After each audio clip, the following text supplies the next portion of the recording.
La ruta de la seda por mar.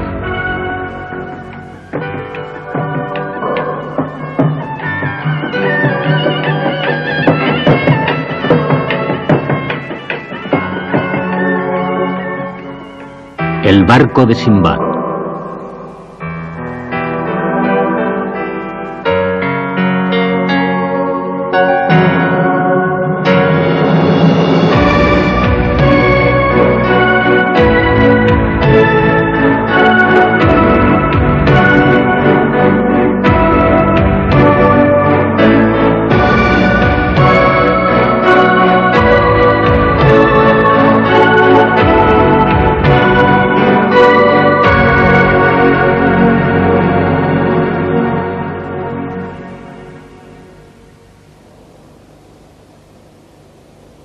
La península de Arabia es una tierra antigua que cubre más de 2 millones de kilómetros cuadrados. Es una región desértica escasamente poblada, que ha cambiado poco a lo largo de miles de años, hasta que se descubrieron grandes reservas de petróleo. La riqueza petrolífera potencial de la zona se empezó a sospechar en los años 30, pero desde la Segunda Guerra Mundial, los extensos campos petrolíferos han producido millones de barriles de crudo cada día. La enorme riqueza petrolífera de la zona la ha convertido en uno de los lugares más importantes estratégicamente de la Tierra, y la guerra entre Irán e Irak aumentó de modo alarmante las tensiones en el Golfo. Dubái es la capital de un pequeño principado de los Emiratos Árabes Unidos. Los ingresos procedentes del refinado y el transporte por barco del petróleo hacen que tenga una de las más elevadas rentas per cápita del mundo. Es una ciudad liberal, donde coexisten las culturas islámica y occidental. El dhow árabe es una de las visiones más tradicionales del Golfo. Estos barcos de madera, con un único mástil, se han empleado desde hace más de 1000 años como navíos de carga, y su papel en el desarrollo del comercio y de la civilización ha sido enorme. En los tiempos de la antigüedad, los marinos egipcios y fenicios navegaban entre el cercano Oriente y la India para comerciar con oro, incienso y marfil. A su vez fueron seguidos por los griegos y por los romanos, que buscaban riquezas para financiar sus imperios en expansión. En el siglo VI ya se había establecido un enlace comercial por tierra entre China y Roma, al que se conoció como la Ruta de la Seda. Pero el comercio marítimo entre el lejano Oriente y Europa no se desarrolló hasta que la astronomía y las matemáticas árabes hicieron posibles los complejos problemas de navegación derivados de los largos viajes. Avanzaron en la construcción de sus barcos, y este avance dio como resultado el invento del dhow, que fue el primer barco capaz de realizar la travesía entre el Golfo y China. Los dhows todavía se dedican mucho al comercio marítimo, especialmente entre la India y los estados del Golfo. Este barco ha llegado desde la costa oeste de la India vía Pakistán, y su tripulación está descargando un cargamento muy variado procedente de lugares del mundo entero. Realizaron la travesía entre Irán y Dubái en la cima del conflicto del Golfo para transportar cosas tan variadas como carretillas de Pakistán, algodón de la India y material técnico de la China.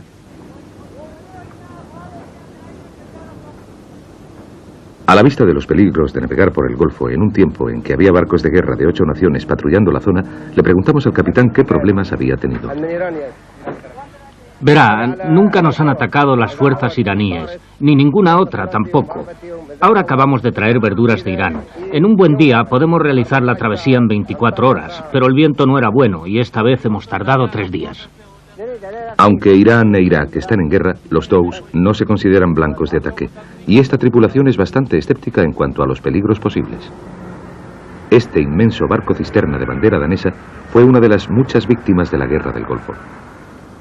El puente fue alcanzado por un misil y quedó inutilizado, pero afortunadamente no hubo que lamentar pérdidas humanas. Los dhows han sufrido muy pocos cambios en el transcurso de los siglos en cuanto a su configuración y a su forma de navegar. Son uno de los últimos navíos comerciales transoceánicos construidos completamente de madera. Aunque fueron originariamente creados por los árabes hace más de 1000 años, su producción se ha trasladado a la India y a Pakistán, donde la teca y las sogas de fibra de coco, esenciales para su construcción, resultan muy fáciles de conseguir. En la costa occidental de la India, los artesanos siguen fabricando dhows empleando antiguas artes. Este dhow se llama Al-Masion, que significa bendecido por Dios, y ha regresado a Dubái después de un viaje a Somalia, en África Oriental. En una época, los dhows se empleaban para transportar cargamentos valiosísimos como porcelana china y oro. En el siglo XX es más fácil que la bodega lleve vehículos de motor o ganado.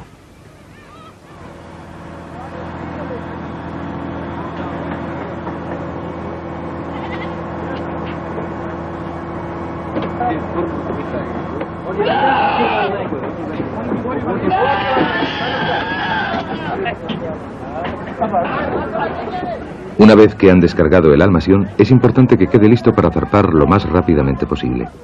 El tiempo perdido en el puerto cuesta caro y es esencial que se haga a la mar deprisa si quiere seguir compitiendo con barcos más modernos.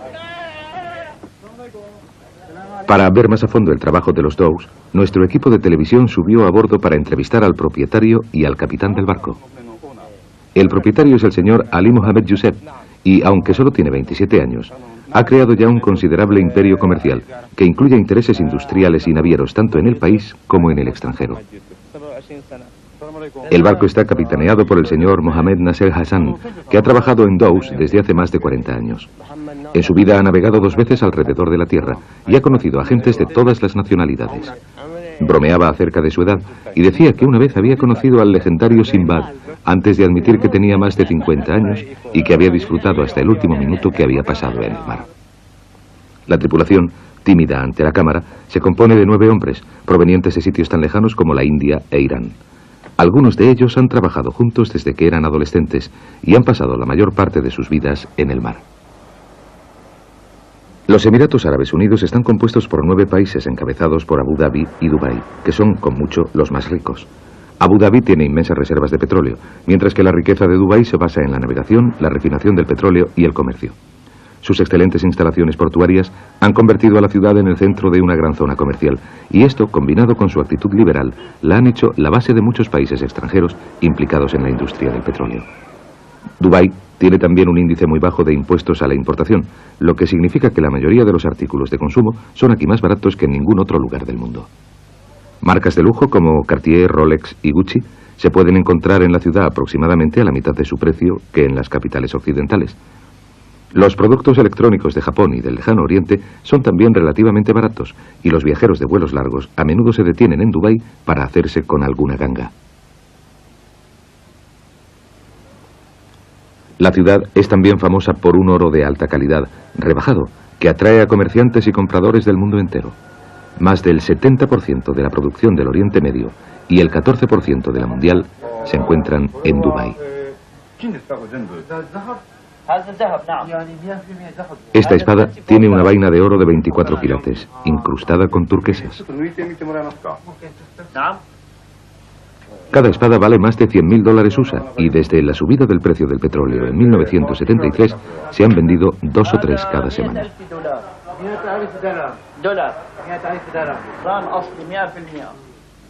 En la industria del petróleo hay empleada una gran población de emigrantes y Dubái tiene que suministrar muchos sabores distintos.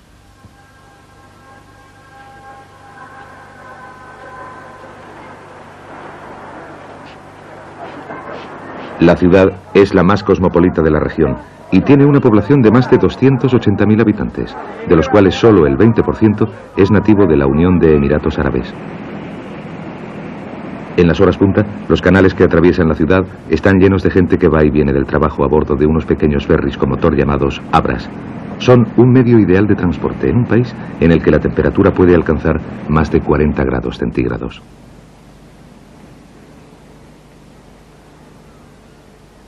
En los puertos naturales que hay en todo Dubái se amarran barcos de pesca, Dows y transatlánticos. Antes de abandonar el puerto de Almatión, se pone a punto. El casco de madera es un lugar perfecto para que se instalen sobre él percebes, lapas y algas que se aferran a él durante los largos periodos que el barco pasa en el mar y que reducen considerablemente su velocidad. La tripulación los quita y lija el casco antes de extender sobre él una capa de pintura. Después se añade una mezcla de aceites de pescado de fuerte olor para impermeabilizar aún más el casco y, según dicen algunos, para ahuyentar a los percebes. Antes de soltar amarras, el capitán Hassan va a la ciudad a comprar provisiones para el viaje. La mayoría de los Dows son propiedad de pequeños comerciantes que emplean a un capitán para que él supervise el funcionamiento del barco. Por regla general, el capitán tiene una participación en los beneficios, con la cual paga a su tripulación y compra los alimentos. Este incentivo crea una situación en la cual los comerciantes de mayor éxito tienden a atraer a los capitanes y tripulaciones más eficaces. Las provisiones para el viaje de una semana incluyen arroz, verduras, fruta y especias y cuestan más de $600 USA. Hace tiempo que los coches y los camiones han reemplazado al oro y a la porcelana como los cargamentos más valiosos transportados por los Dows. Existe un próspero comercio entre Dubái y países como India y Pakistán debido a las bajas tasas de importación que se imponen en Dubái. El propietario del Al-Masion, el señor Mohammed, transporta principalmente vehículos japoneses a Pakistán. Los coches han estado parados durante algún tiempo y él tiene que confiar en su buen sentido para los negocios al comprar un coche que pueda asegurarle ganancias después de los gastos del transporte. Tras varias horas de negociaciones se llega a un precio por los 8 vehículos que llenarán la bodega del Al-Masion. El sistema mediante el cual el señor Mohammed gana su dinero es conocido como el negocio de los transportes. Inicialmente los coches se importan y se registran en Dubái, con una tasa de impuestos muy baja. Se han comprado e importado supuestamente por trabajadores inmigrantes que desean llevárselos de vuelta a casa. Los trabajadores inmigrantes están exentos por lo general de tasas de importación en su propio país, de modo que se puede obtener un buen beneficio. El comerciante organiza todos los papeleos y paga al obrero una cantidad por el uso de su nombre y de su pasaporte, lo cual crea de hecho una exportación libre de tasas. Aunque el negocio de los transportes parezca ser una forma muy moderna y creativa de enfrentarse a las leyes restrictivas de importación y exportación, este sistema ha sido explotado por hábiles comerciantes desde hace cientos de años. Un coche comprado por $3.000 USA en Dubái puede llegar a unos 5.000 en Karachi o en Islamabad, y el señor Mohammed puede alcanzar hasta un 30% de beneficios netos.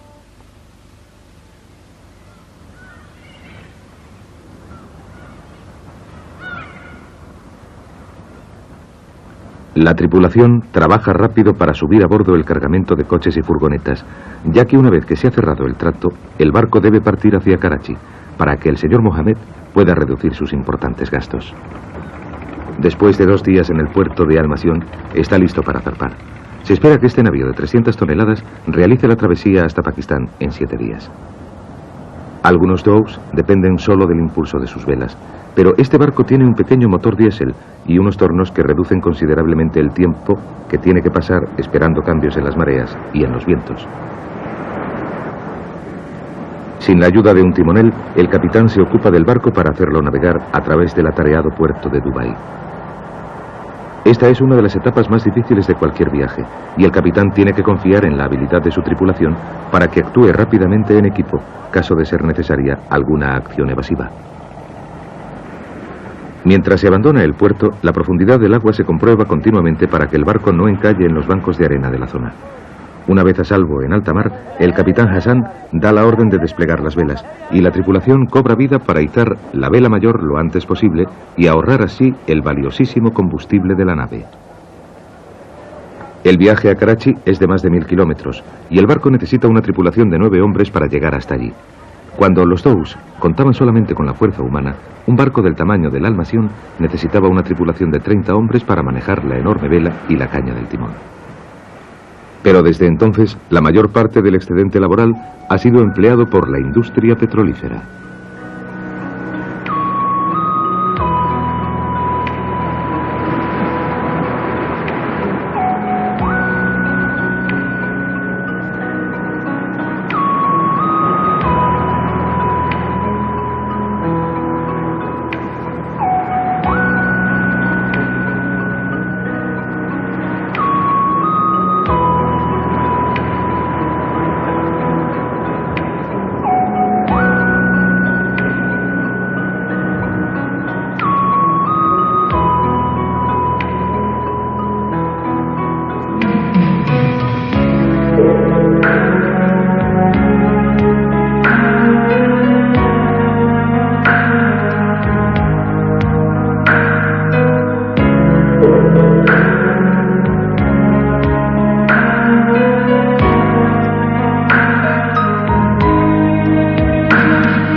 A través del comercio y de las exploraciones, las ideas, las religiones y las culturas se expandieron alrededor del mundo entero.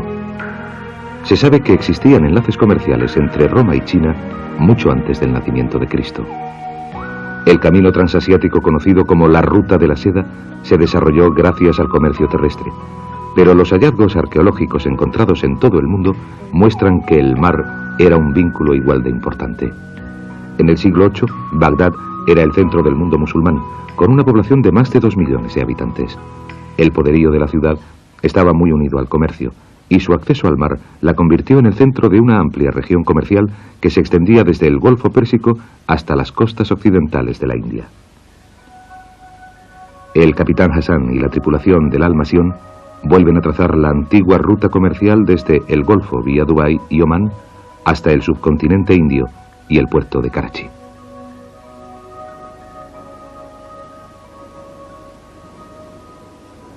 Para que su barco salga del Golfo Pérsico, el capitán Hassan tiene que llevar al Al-Masión a través del estrecho de Hormuz, en un momento en el que el conflicto entre Irán e Irak se encuentra en su punto álgido. El estrecho es una de las rutas marítimas más frecuentadas del mundo, y cruzarlo a salvo depende de la experiencia que el capitán tenga de la zona.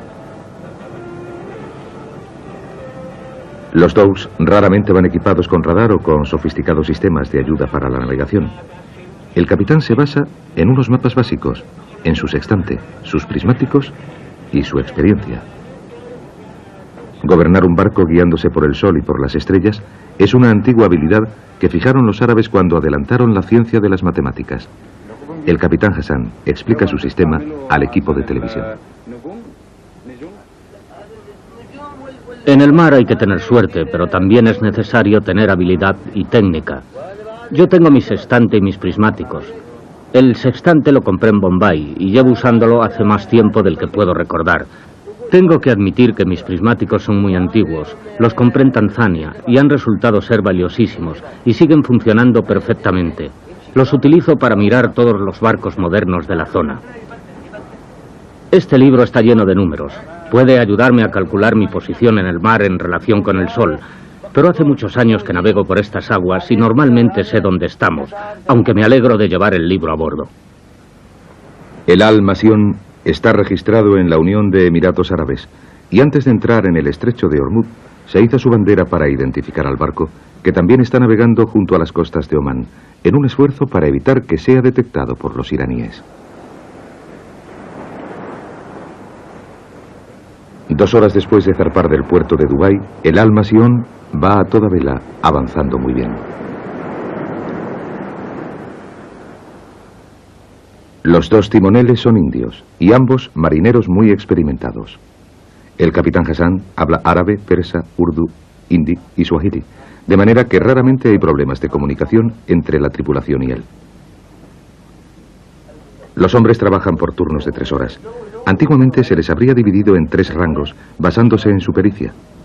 El más bajo de los rangos debería conocer al detalle las líneas costeras locales.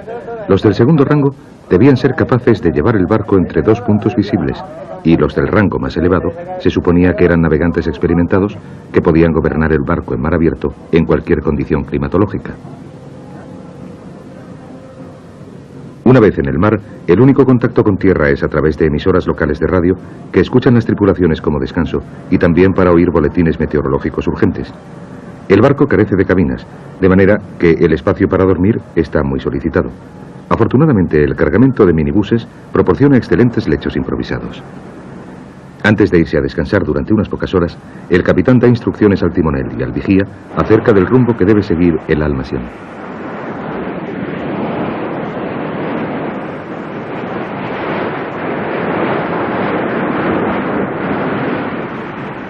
A las 5:30 de la mañana siguiente, el barco entra en el estrecho de Hormuz, cerca de la costa de Omán. Hace más de 150 años, las aguas estaban bajo el control de los ingleses, que habían ratificado en 1820 el Acta de Acuerdo para la Libertad de los Viajes, que garantizaba el paso seguro de los navíos por la zona. Desde entonces, ya hace tiempo que los dhows han sido sustituidos por superpetroleros en su papel de transportadores marítimos más importantes de la zona. Cada día atraviesan el estrecho 80 de los grandes petroleros, haciendo de esta una importantísima y atareadísima ruta marítima. El estrecho solo tiene 40 kilómetros de anchura y está dividido entre aguas de Omán, de Irán e internacionales. En plena guerra del Golfo, la mayoría de los navíos optaban por la seguridad y se alejaban todo lo posible de la costa iraní. Dadas las circunstancias, el barco de 300 toneladas tenía que ser maniobrable, de modo que el Al-Masión arrió su vela y cambió al impulso del motor diésel para superar el difícil paso. Algunos superpetroleros tienen casi 1 kilómetro de longitud y tardan media hora para pararse o para girar, así que el capitán Hassan tiene que mantenerse a una distancia segura. Durante la cima del conflicto del Golfo, muchas naciones hicieron sentir su presencia en la región, enviando allí sofisticados buques de guerra.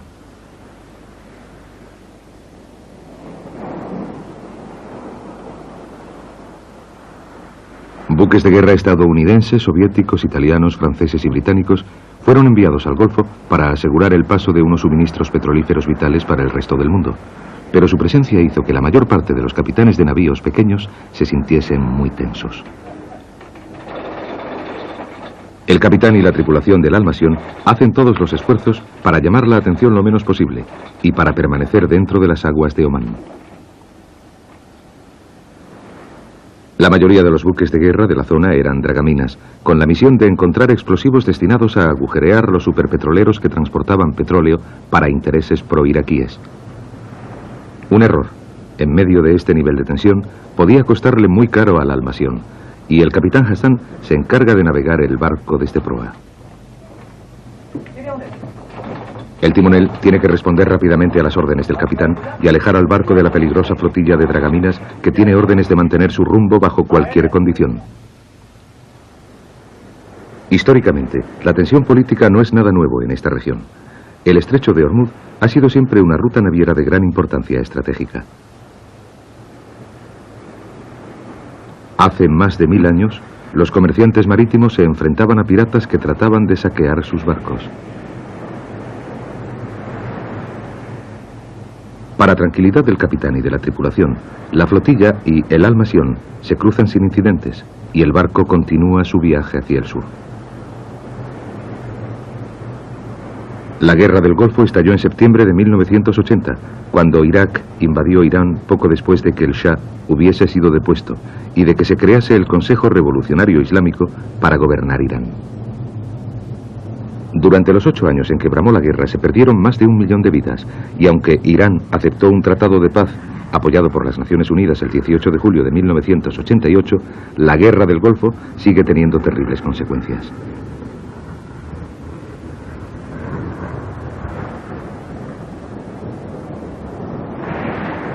Nuestro equipo de televisión atravesó el estrecho de Ormuz en diciembre de 1987, en la cumbre del conflicto. En esos momentos resultaba difícil decir quién era amigo y quién enemigo.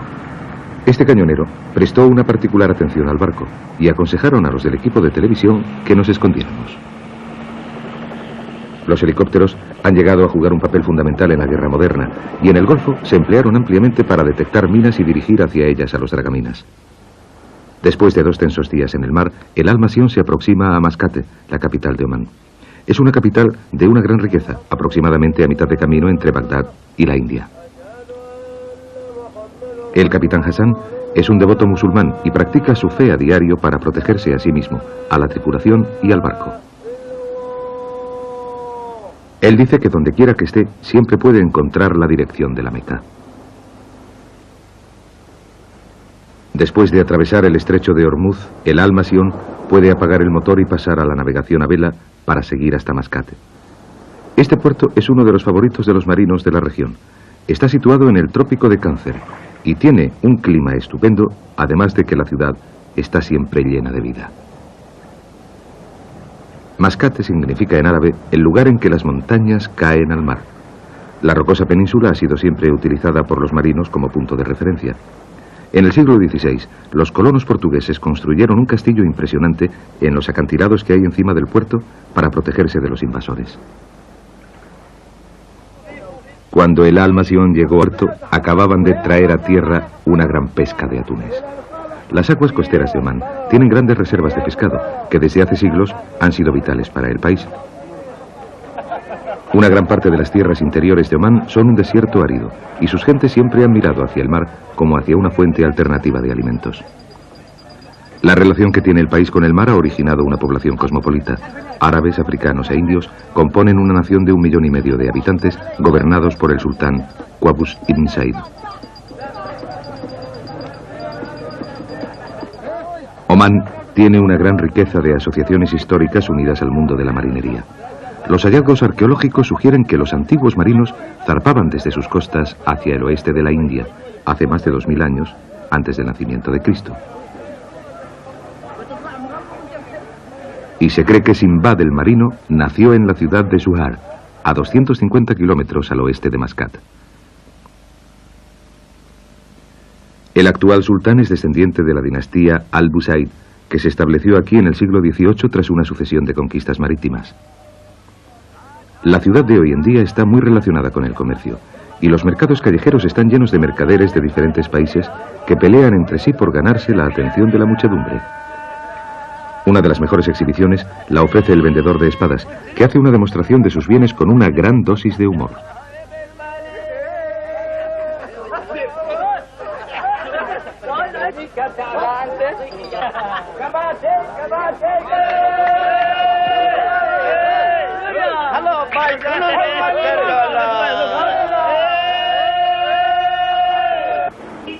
En el siglo XIX, durante el reinado del sultán Said ibn Tamur, los omaníes se convirtieron en una importante potencia marítima, y su territorio se extendía desde la región pakistaní de Balquistán hasta Bahrain, al oeste, y Somalia, Kenia y Tanzania, al sur. Las culturas estaban entremezcladas, puesto que muchas diferentes nacionalidades se instalaron en Omán. Una quinta parte de su población son indios, que siguen practicando su legado cultural en Mascat.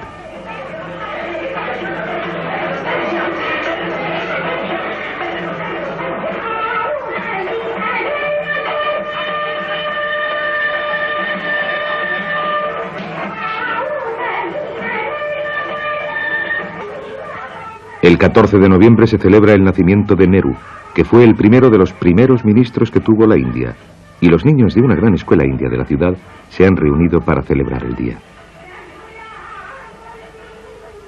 El emblema de la escuela es un dhow, y es muy probable que la mayoría de los antepasados de estos niños hubiesen zarpado de las costas occidentales de la India a bordo de uno de estos navíos. Noviembre es una época de celebraciones a través de todo el país. 4 días después de los festejos indios, los omaníes celebran su propia fiesta nacional, y el país entero se enciende en un destello de color.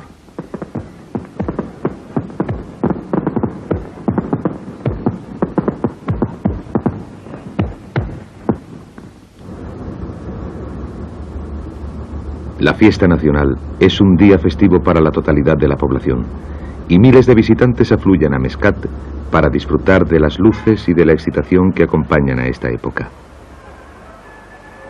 Omán produce al día 500.000 barriles de crudo de alta calidad, lo que ha hecho que el país haya tenido un rápido desarrollo en los últimos 40 años.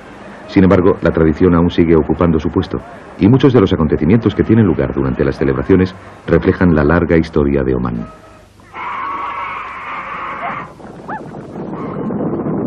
La carrera nacional de camellos atrae a participantes de todo el país, y aunque las apuestas no están permitidas, está en juego un premio de $5.000.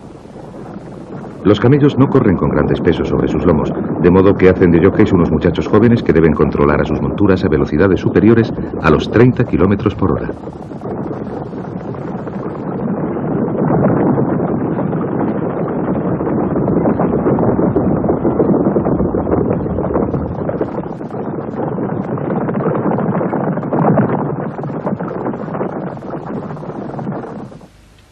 El olíbano es una goma resinosa que se extrae del árbol del incienso y que cuando se seca adopta una forma cristalina que se quema como incienso. Su aroma sutil ha sido apreciado desde hace siglos y fue uno de los primeros bienes con que comerciaban los omaníes. Se dice que su humo tiene propiedades medicinales, pero se emplea más abundantemente en ceremonias religiosas como purificador.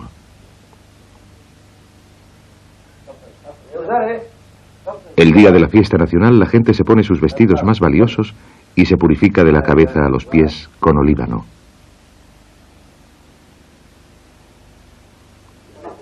Se coloca un incensario debajo de un trípode para airear ropajes de especial importancia.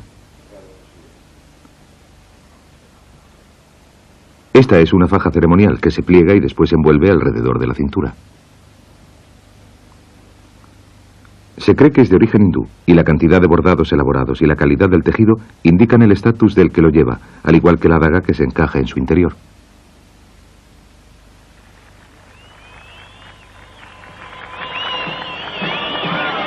A mediados del siglo XIX, el poder de Omán en esta región, entre África Oriental y la costa occidental de la India, no tenía rival. Sin embargo, los intereses imperialistas británicos estaban expandiéndose al mismo tiempo, y a la muerte del sultán Said Taimur, en 1856, los británicos intervinieron y colonizaron Omán.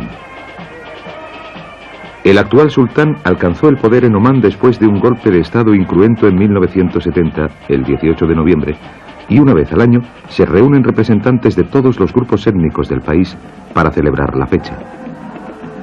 El acontecimiento es una celebración espectacular del legado cultural de Omán, y los bailes y los cánticos se suceden a lo largo de toda la jornada.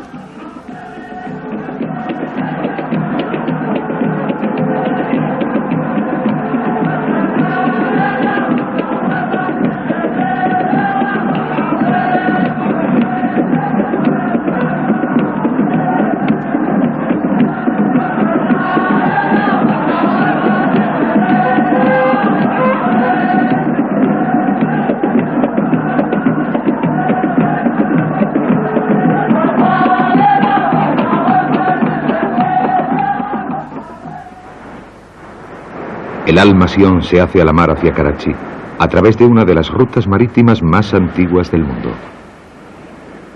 Se sabe que un navegante griego partió desde Mascat hasta las costas de Pakistán en el siglo I a.C. y que después levantó mapas muy amplios de las orillas occidentales de la India. El viento estacional que tuvo que dominar para cruzar el mar de Arabia fue llamado viento de Ípalos en su honor. Hasta el siglo XX el viento era la única fuente de energía disponible para los dhows, y ello afectó consecuentemente a sus pautas de navegación. Desde septiembre hasta marzo, los fuertes vientos del este los empujaban hacia la India, y desde abril hasta agosto, los monzones del sudoeste les empujaban en su camino de vuelta.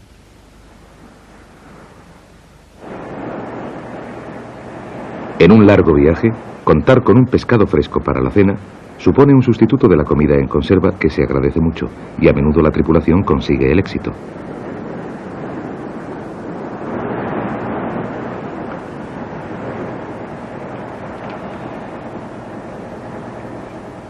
Puede que no parezca muy apetecible, pero se trata de una delicia local, y el tripulante está muy orgulloso de lo que ha pescado, que cocinará y compartirá inmediatamente.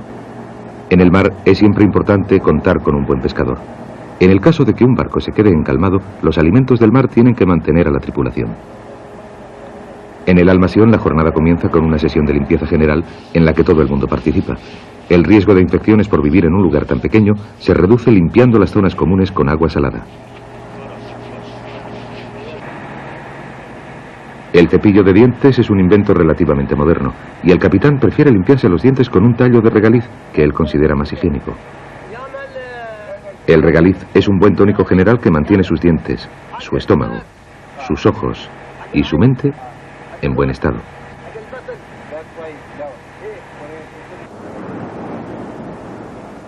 A bordo hay muy poco sitio para el agua dulce, de modo que el mar proporciona todo el líquido que la tripulación necesita para lavarse. A este se le llama el mejor asiento del barco, y sin duda es una experiencia muy refrescante.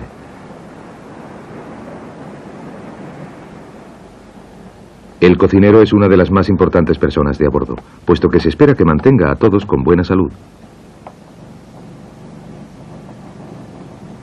La costa india de Malabar, o costa de las especias, ha dominado a lo largo de los siglos la cocina de la región.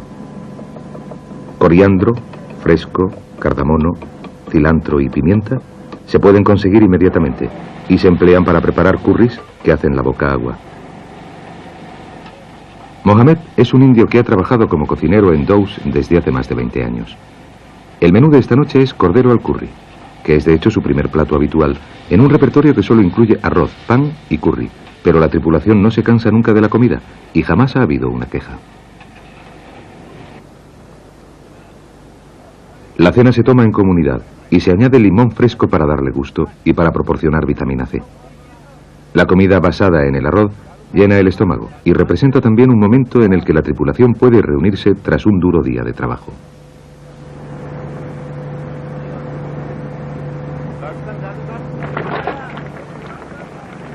El curry resultó ser demasiado picante para el equipo de la televisión, que optó por una sencilla comida preparada ante la gran diversión del capitán Hassan.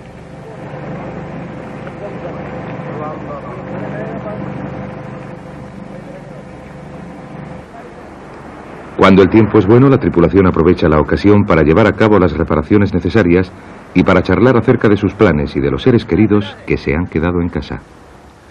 No llevo una mala vida. Tengo 3 esposas. 2 están en la India y una vive en Irán. Cuando el mar se pone difícil para navegar en febrero y marzo, paso un mes con cada una de mis esposas indias, y a mi esposa iraní la veo en julio. Les he dado casas y he cuidado de todas ellas, y las amo profundamente, y no tengo ningún tipo de problemas. Según la ley islámica tenemos derecho a 4 esposas, así que cuando vaya ahora a Kenia pienso casarme con una chica muy guapa de 20 años. A 3 días de Mascat, el viento deja de soplar y el Al-Sion se ve forzado a utilizar el motor diésel. El capitán Hassan tiene fechas que cumplir en Karachi y está preocupado por esta marcha lenta que gasta sus reservas de diésel. Antes de que se emplease la energía del vapor y del diésel, los mares en calma a menudo daban como resultado catástrofes. Sin viento, los barcos se encontraban a merced de las corrientes y podían verse arrastrados hacia acantilados o quedar flotando a la deriva hasta que se acababan sus suministros de agua potable y la tripulación moría de sed. La mitología griega habla de Alcione, que era hija de Olo y esposa de Ceyx. En un sueño la avisaron de la muerte de su marido en el mar y al despertarse vio cómo las olas le traían a la orilla. Al ver esto, se lanzó a las olas y se ahogó. Su desconsolado padre convirtió a la pareja en aves marinas y les otorgó vida eterna. Se cree que prohibió soplar a los vientos alrededor del solsticio de invierno para que pudiesen nacer sus pequeños. Y desde entonces, a los días de calma en alta mar, se les llama los días de Alcione.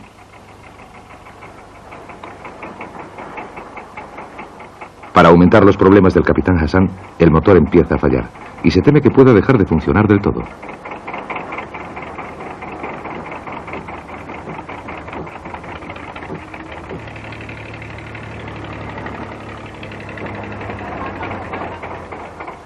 Harun Adams, el principal ingeniero indio, se alistó en el Al-Sion después de servir como aprendiz en la Marina India. El motor de 12 válvulas había sido instalado en Dubái y a él le sorprendía que hubiesen surgido problemas tan pronto.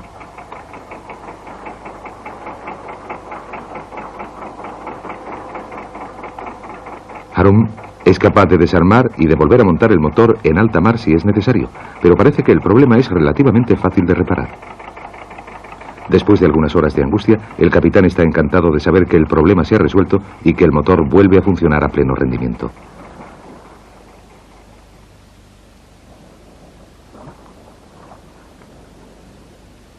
Los marineros siempre han considerado a los delfines como buenos presagios. Hay muchas leyendas acerca de ellos y nos cuentan cómo aparecen de ninguna parte para alejar a los marinos perdidos de los posibles peligros.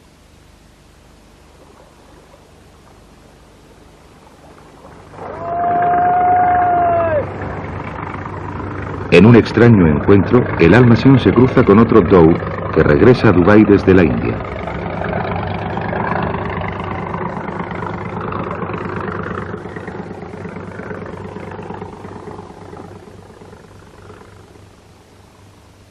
Este es un pasajero que subió a bordo en Omán y que fue registrado como mascota del barco. Cuando el tiempo está en calma, hay muy poco que hacer. Así que uno de los tripulantes prepara una pipa para tratar de sobrellevar la monotonía. En el Medio Oriente fumar es casi lo mismo que beber en Occidente. Es un acto comunal y un momento en el que la gente se reúne para relajarse y disfrutar. La pipa empleada se llama hookah, que representa un diseño árabe.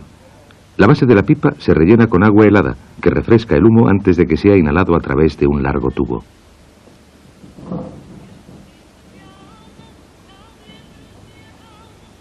Después de fumarse unas cuantas pipas, los hombres se retiran bajo la cubierta para descansar y protegerse del sol. Están deseosos de salir de las aguas en calma y llegar a Karachi, con tiempo suficiente para disfrutar de algún permiso en tierra.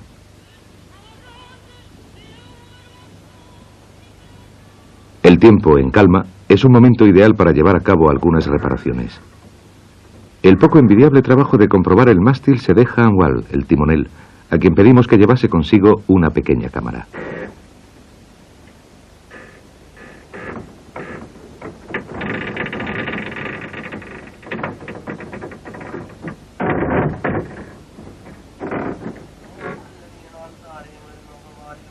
El capitán es el más devoto de los musulmanes de a bordo y lee del Corán 5 veces al día.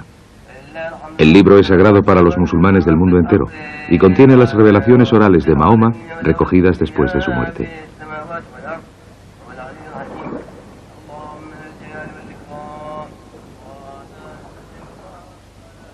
El barco está a 24 horas de Karachi y aunque la falta de viento está frenando el avance del Al-Masión, el tiempo en calma hace que la tarea de navegar sea bastante sencilla.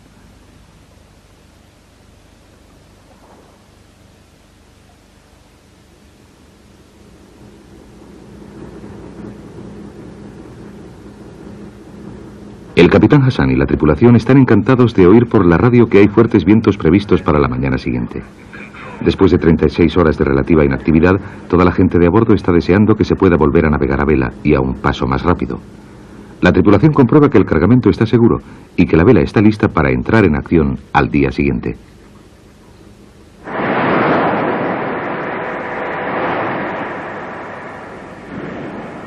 Al amanecer, unos fuertes vientos y una vela muy inflada saludan al Al-Masión y animan a todo el mundo. El capitán Hassan ordena que preparen la vela, que, una vez en su sitio, duplicará la velocidad del barco. En el horizonte puede verse un pequeño barco de pesca que indica que la tierra ya está cerca.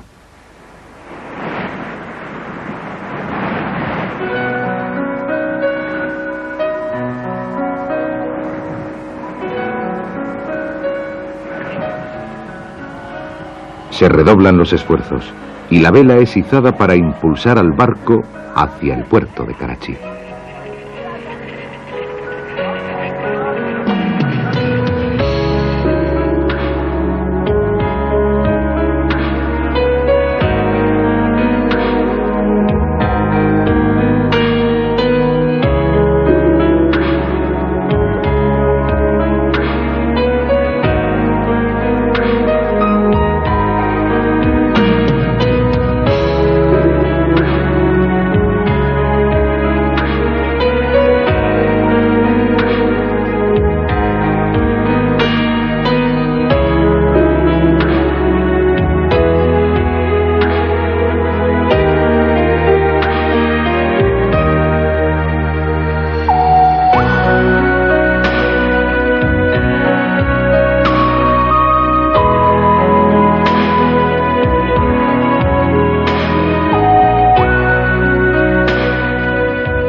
Sir Charles Napier, que fue el primer gobernador de Sindh en 1843, declaró que Karachi sería la gloria del Oriente.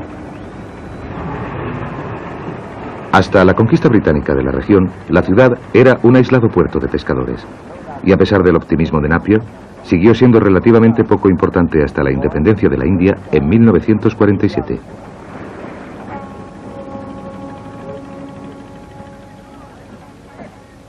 Una de las industrias principales del puerto es la construcción de dhows.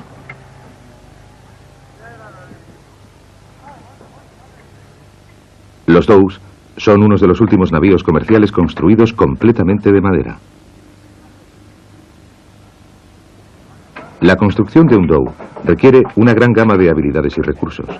Estos soberbios barcos de un solo mástil se construyen sin emplear planos detallados. En su lugar, unos artesanos muy experimentados se responsabilizan de las diferentes fases de su construcción y confían en la experiencia que les ha sido transmitida con el paso de los siglos. Un dhow completamente acabado cuesta alrededor de $30.000 USA, pero la lista de espera es larga, ya que los astilleros de Karachi tienen una de las mejores reputaciones en cuanto a su calidad. Por cada dhow se necesita un equipo de 15 técnicos, que tardan más de 6 meses en construirlo, pero el producto, una vez acabado, puede durar más de 100 años. Calles repletas, llenas de camiones de brillantes colores y de autobuses, son un sinónimo de Karachi. Después de la separación y del flujo de millares de miles de refugiados musulmanes procedentes de la India, la población creció espectacularmente y se convirtió en la primera capital de Pakistán, hasta que Islamabad la reemplazó en 1963. El puerto natural de Karachi la ha convertido en un lugar comercial de éxito que actúa como punto de intercambio entre la costa occidental de la India y el Oriente Medio. Una gran serie de especias de la costa malabar de la India, así como frutos secos del Oriente Medio, se embarcan cada día hacia los mercados de Karachi.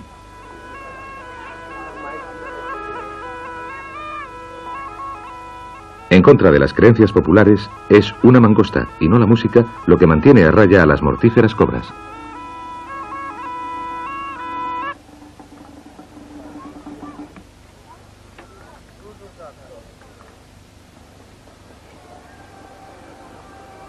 La población de Pakistán es de 85 millones de habitantes y al menos el 97% son musulmanes practicantes. Así que, una vez que se encontraron en Karachi, el capitán Hassan y su tripulación no tuvieron ninguna dificultad para encontrar una mezquita desde donde ofrecer sus plegarias. Los musulmanes siguen las enseñanzas del profeta Mahoma, que nació en la Meca, en la península arábiga, el año 570. Las enseñanzas del Islam llegaron a Pakistán unos 150 años más tarde, cuando Mohammed ibn Qasim conquistó la región en el año 712.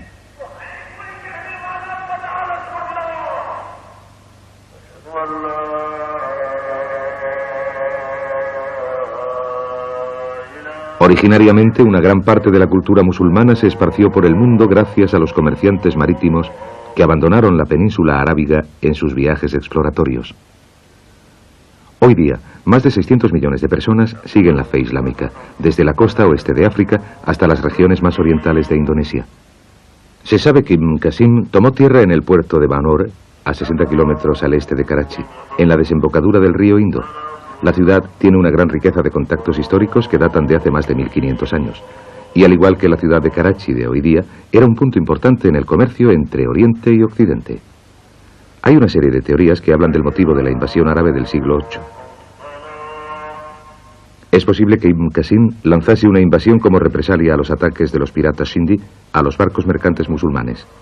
Otra teoría sugiere que un barco propiedad del califa fue saqueado cuando iba rumbo a Sri Lanka y que el enfurecido sucesor de Mahoma organizó un ejército de más de 12.000 hombres para castigar a los Sindhi. A la cabeza de la fuerza invasora estaba Ibn Qasim, que era el yerno del califa y que por entonces solo contaba 17 años de edad. Los estudios arqueológicos han revelado que Banor era una ciudad bien fortificada, que contaba con una gran mezquita y varios edificios públicos de considerable tamaño.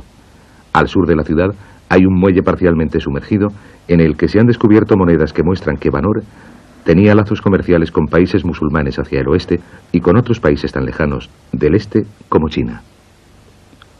Los hallazgos de cenizas, esqueletos mutilados y cabezas de flechas confirmaron que el puerto murió súbitamente en el siglo XIII, cuando el rey afgano Jalaluddin lo destruyó.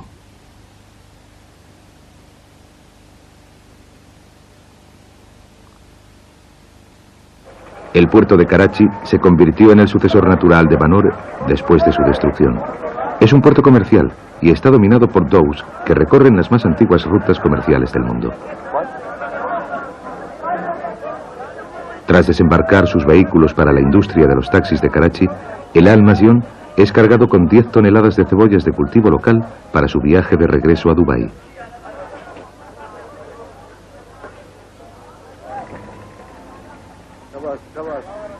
La tripulación carga sus propias provisiones y después de pasar 2 días en Karachi, se hacen a la mar hacia su puerto de Dubái.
El viaje a Karachi es de más de 1000 kilómetros y el barco necesita una tripulación de 9 hombres para llegar hasta allí. Cuando los Dows contaban solamente con la fuerza humana, un barco del tamaño del Almación necesitaba una tripulación de 30 hombres para manejar la enorme vela y la caña del timón. Pero desde entonces, la mayor parte del excedente laboral ha sido empleado por la industria petrolífera.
A través del comercio y de las exploraciones, las ideas, las religiones y las culturas se expandieron alrededor del mundo entero.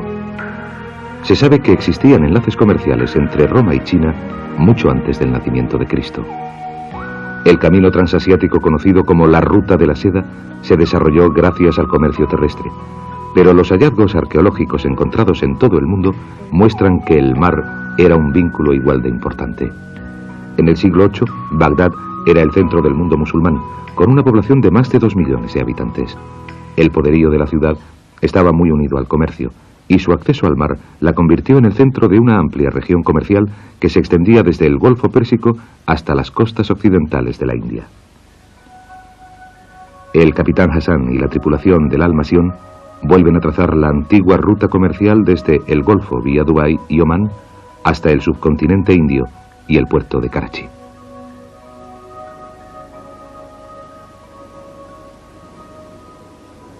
Para que su barco salga del Golfo Pérsico, el capitán Hassan tiene que llevar al Almación a través del estrecho de Hormuz, en un momento en el que el conflicto entre Irán e Irak se encuentra en su punto álgido. El estrecho es una de las rutas marítimas más frecuentadas del mundo, y cruzarlo a salvo depende de la experiencia que el capitán tenga de la zona.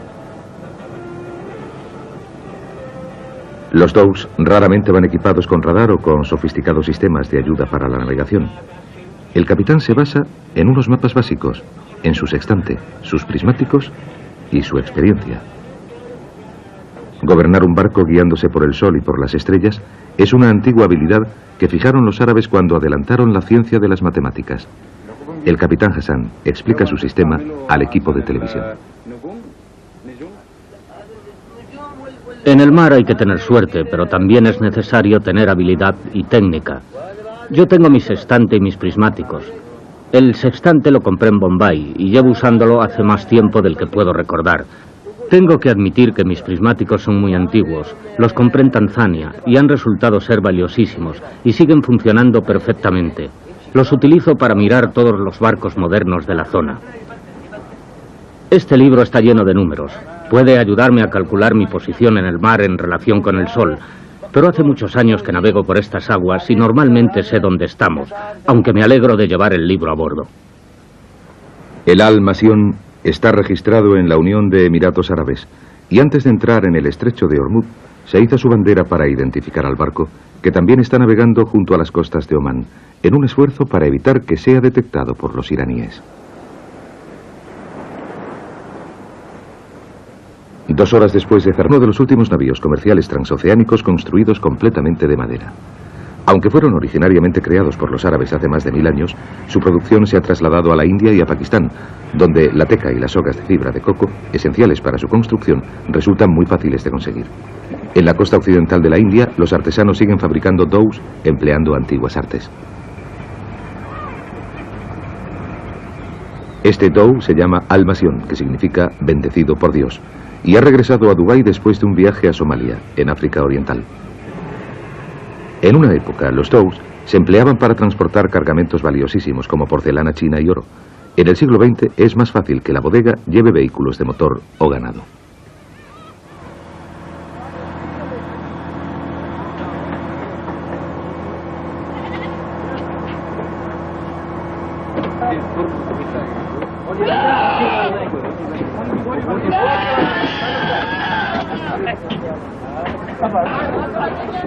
Una vez que han descargado el almasión, es importante que quede listo para zarpar lo más rápidamente posible. El tiempo perdido en el puerto cuesta caro y es esencial que se haga a la mar deprisa si quiere seguir compitiendo con barcos más modernos.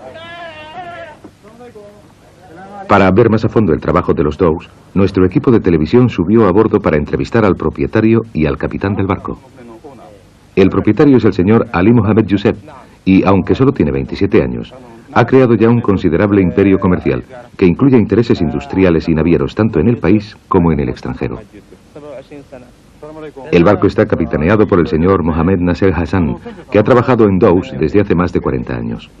En su vida ha navegado 2 veces alrededor de la tierra y ha conocido a gentes de todas las nacionalidades. Bromeaba acerca de su edad y decía que una vez había conocido al legendario Sinbad antes de admitir que tenía más de 50 años y que había disfrutado hasta el último minuto que había pasado en el mar. La tripulación, tímida ante la cámara, se compone de 9 hombres, provenientes de sitios tan lejanos como la India e Irán. Algunos de ellos han trabajado juntos desde que eran adolescentes y han pasado la mayor parte de sus vidas en el mar. Los Emiratos Árabes Unidos están compuestos por 9 países encabezados por Abu Dhabi y Dubái, que son, con mucho, los más ricos. Abu Dhabi tiene inmensas reservas de petróleo, mientras que la riqueza de Dubái se basa en la navegación, la refinación del petróleo y el comercio.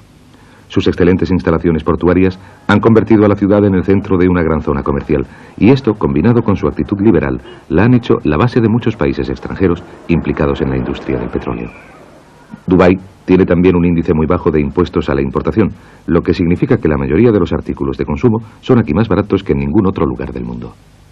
Marcas de lujo como Cartier, Rolex y Gucci se pueden encontrar en la ciudad aproximadamente a la mitad de su precio que en las capitales occidentales. Los productos electrónicos de Japón y del Lejano Oriente son también relativamente baratos y los viajeros de vuelos largos a menudo se detienen en Dubái para hacerse con alguna ganga. La ciudad es también famosa por un oro de alta calidad, rebajado, que atrae a comerciantes y compradores del mundo entero. Más del 70% de la producción del Oriente Medio y el 14% de la mundial se encuentran en Dubái. Esta espada tiene una vaina de oro de 24 quilates, incrustada con turquesas. Cada espada vale más de $100.000 USA y desde la subida del precio del petróleo en 1973 se han vendido 2 o 3 cada semana.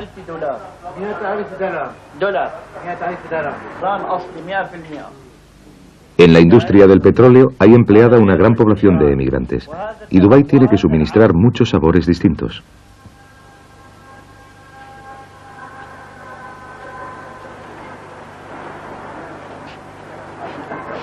La ciudad es la más cosmopolita de la región y tiene una población de más de 280.000 habitantes, de los cuales solo el 20% es nativo de la Unión de Emiratos Árabes. En las horas punta, los canales que atraviesan la ciudad están llenos de gente que va y viene del trabajo a bordo de unos pequeños ferries con motor llamados Ab.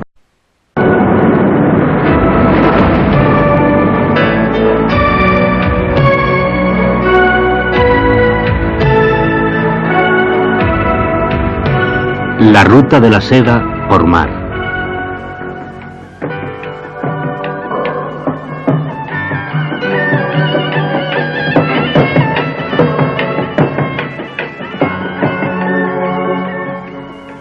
El barco de Sinbad.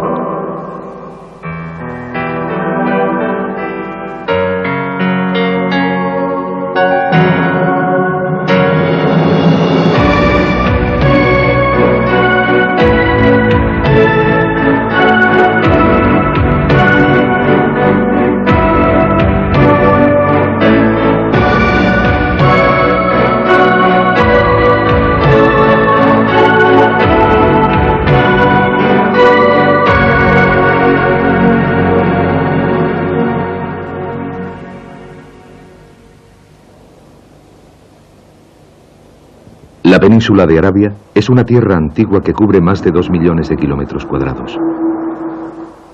Es una región desértica escasamente poblada, que ha cambiado poco a lo largo de miles de años, hasta que se descubrieron grandes reservas de petróleo. La riqueza petrolífera potencial de la zona se empezó a sospechar en los años 30, pero desde la Segunda Guerra Mundial, los extensos campos petrolíferos han producido millones de barriles de crudo cada día. La enorme riqueza petrolífera de la zona la ha convertido en uno de los lugares más importantes estratégicamente de la Tierra, y la guerra entre Irán e Irak aumentó de modo alarmante las tensiones en el Golfo. Dubái es la capital de un pequeño principado de los Emiratos Árabes Unidos. Los ingresos procedentes del refinado y el transporte por barco del petróleo hacen que tenga una de las más elevadas rentas per cápita del mundo. Es una ciudad liberal, donde coexisten las culturas islámica y occidental. El dhow árabe es una de las visiones más tradicionales del Golfo. Estos barcos de madera, con un único mástil, se han empleado desde hace más de 1000 años como navíos de carga, y su papel en el desarrollo del comercio y de la civilización ha sido enorme. En los tiempos de la antigüedad, los marinos egipcios y fenicios navegaban entre el cercano Oriente y la India para comerciar con oro, incienso y marfil. A su vez fueron seguidos por los griegos y por los romanos, que buscaban riquezas para financiar sus imperios en expansión. En el siglo VI ya se había establecido un enlace comercial por tierra entre China y Roma, al que se conoció como la Ruta de la Seda. Pero el comercio marítimo entre el lejano Oriente y Europa no se desarrolló hasta que la astronomía y las matemáticas árabes hicieron posibles los complejos problemas de navegación derivados de los largos viajes. Avanzaron en la construcción de sus barcos, y este avance dio como resultado el invento del dhow, que fue el primer barco capaz de realizar la travesía entre el Golfo y China. Los dhows todavía se dedican mucho al comercio marítimo, especialmente entre la India y los estados del Golfo. Este barco ha llegado desde la costa oeste de la India vía Pakistán, y su tripulación está descargando un cargamento muy variado procedente de lugares del mundo entero. Realizaron la travesía entre Irán y Dubái en la cima del conflicto del Golfo para transportar cosas tan variadas como carretillas de Pakistán, algodón de la India y material técnico de la China.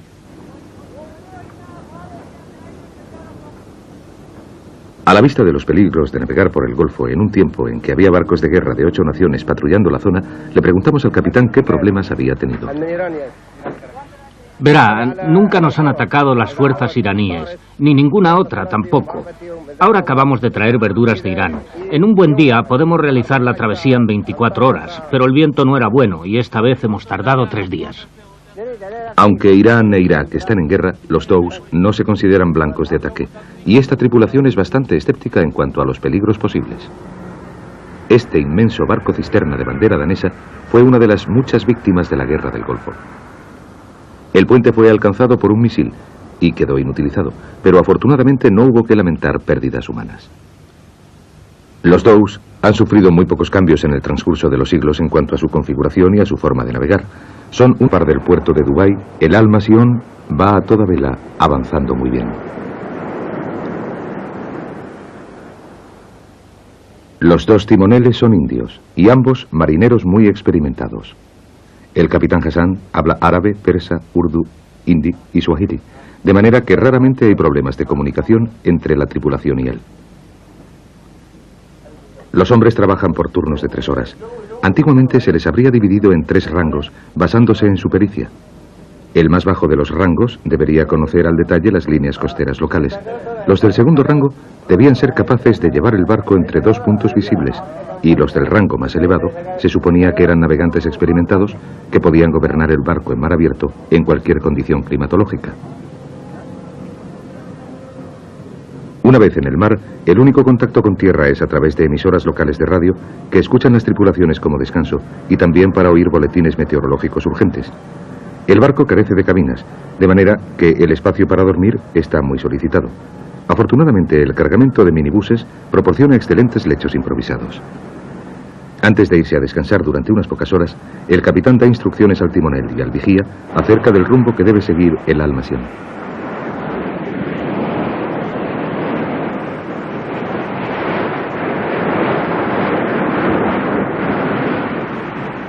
A las 5:30 de la mañana siguiente, el barco entra en el estrecho de Ormuz, cerca de la costa de Omán.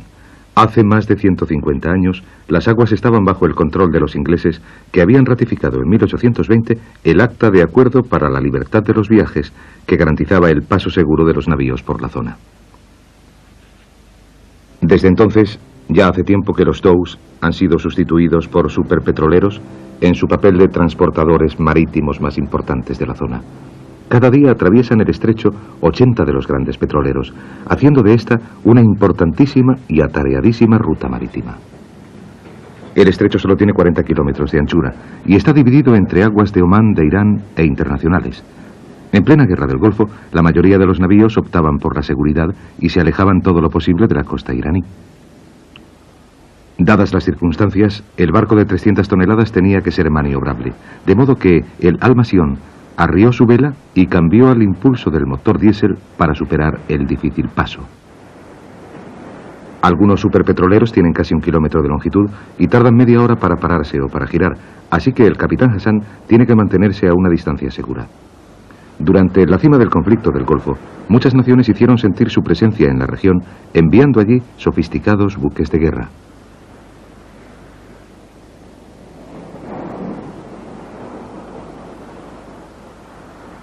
Buques de guerra estadounidenses, soviéticos, italianos, franceses y británicos fueron enviados al Golfo para asegurar el paso de unos suministros petrolíferos vitales para el resto del mundo. Pero su presencia hizo que la mayor parte de los capitanes de navíos pequeños se sintiesen muy tensos.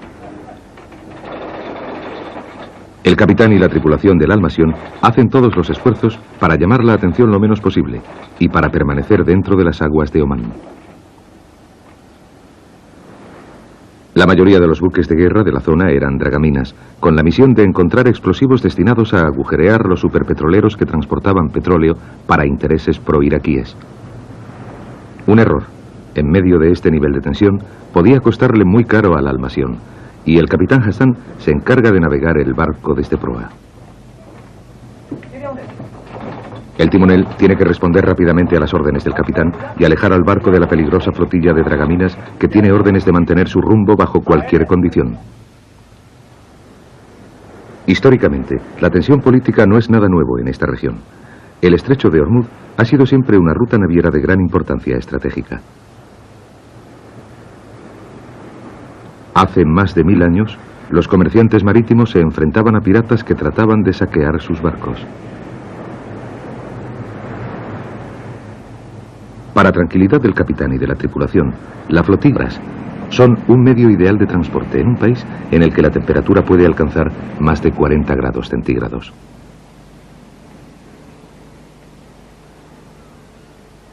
En los puertos naturales que hay en todo Dubái se amarran barcos de pesca, dows y transatlánticos. Antes de abandonar el puerto de Almación, se pone a punto. El casco de madera es un lugar perfecto para que se instalen sobre él percebes, lapas y algas que se aferran a él durante los largos periodos que el barco pasa en el mar y que reducen considerablemente su velocidad. La tripulación los quita y lija el casco antes de extender sobre él una capa de pintura. Después se añade una mezcla de aceites de pescado de fuerte olor para impermeabilizar aún más el casco y, según dicen algunos, para ahuyentar a los percebes. Antes de soltar amarras, el capitán Hassan va a la ciudad a comprar provisiones para el viaje. La mayoría de los dows son propiedad de pequeños comerciantes que emplean a un capitán para que él supervise el funcionamiento del barco.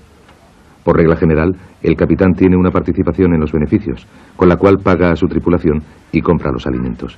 Este incentivo crea una situación en la cual los comerciantes de mayor éxito tienden a atraer a los capitanes y tripulaciones más eficaces.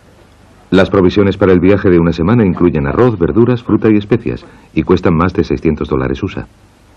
Hace tiempo que los coches y los camiones han reemplazado al oro y a la porcelana como los cargamentos más valiosos transportados por los dows. Existe un próspero comercio entre Dubái y países como India y Pakistán debido a las bajas tasas de importación que se imponen en Dubái. El propietario del Almasion, el señor Mohammed, transporta principalmente vehículos japoneses a Pakistán. Los coches han estado parados durante algún tiempo y él tiene que confiar en su buen sentido para los negocios al comprar un coche que pueda asegurarle ganancias después de los gastos del transporte.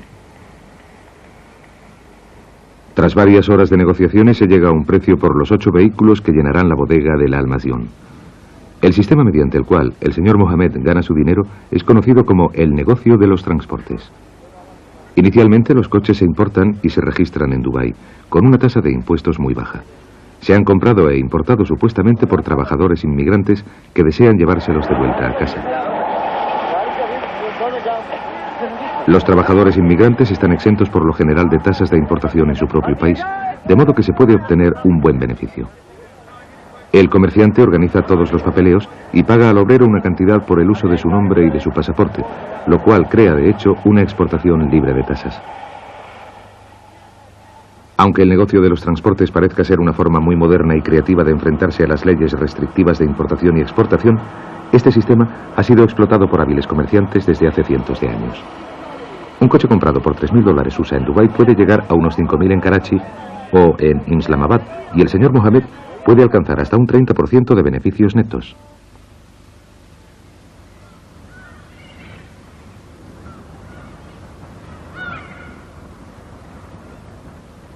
La tripulación trabaja rápido para subir a bordo el cargamento de coches y furgonetas, ya que una vez que se ha cerrado el trato, el barco debe partir hacia Karachi, para que el señor Mohamed pueda reducir sus importantes gastos. Después de 2 días en el puerto de Al-Masión, está listo para zarpar. Se espera que este navío de 300 toneladas realice la travesía hasta Pakistán en 7 días. Algunos dows dependen solo del impulso de sus velas, pero este barco tiene un pequeño motor diésel y unos tornos que reducen considerablemente el tiempo que tiene que pasar esperando cambios en las mareas y en los vientos. Sin la ayuda de un timonel, el capitán se ocupa del barco para hacerlo navegar a través del atareado puerto de Dubái. Esta es una de las etapas más difíciles de cualquier viaje, y el capitán tiene que confiar en la habilidad de su tripulación para que actúe rápidamente en equipo, caso de ser necesaria alguna acción evasiva. Mientras se abandona el puerto, la profundidad del agua se comprueba continuamente para que el barco no encalle en los bancos de arena de la zona. Una vez a salvo en alta mar, el capitán Hassan da la orden de desplegar las velas, y la tripulación cobra vida para izar la vela mayor lo antes posible y ahorrar así el valiosísimo combustible de la nave.